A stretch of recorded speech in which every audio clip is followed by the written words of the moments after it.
Hello everyone, কেমন আছো তোমরা সবাই? আমি কিন্তু বেশ ভালো আছি। আর ভালো আছি বলেই শ্রাবণ মাসের দ্বিতীয় সোমবার পালন করতে চলে এসেছি মাসদিয়ার শিবনিবাসে। আজকের ব্লগে কিন্তু খুব বেশি কিছু থাকবে না, জাস্ট থাকবে আমরা কেমন করে লাইনটা টেনে বাবার কাছে পৌঁছলাম, মানে মহাদেবের কাছে পৌঁছলাম, ব্যাস সেটাই। আর একটা কথাই আছে, কষ্ট না করলে কেষ্ট মেলে না। এই কষ্টটা যদি না করতাম এত তাড়াতাড়ি কিন্তু ভোলেনাথের কাছে পৌঁছতে পারতাম না। কষ্টটা কি করেছি জানো? 108টা বেলপাতা গুনে গুনে মালা গেঁথেছি, আর এখানে এসে বৃষ্টিতে ভিজেছি।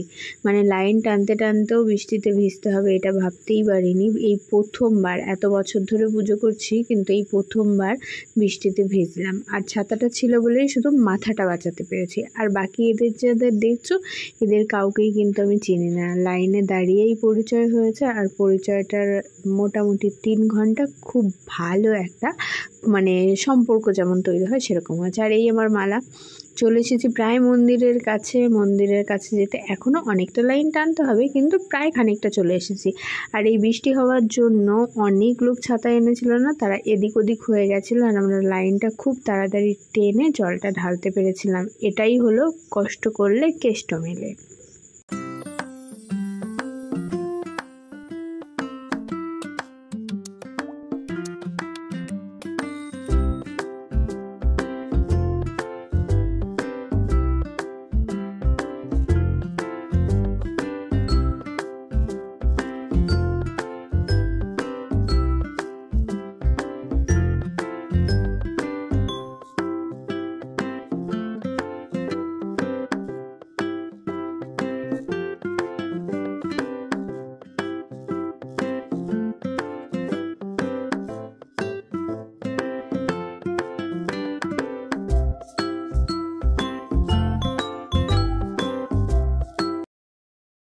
লাইন টেনে তো একদম মন্দিরের সামনে চলে এসেছি। এবার ভেতরে গিয়ে বাবার মাথায় জল ঢালবো, আর এই বছরের দ্বিতীয় সোমবার পালন করব।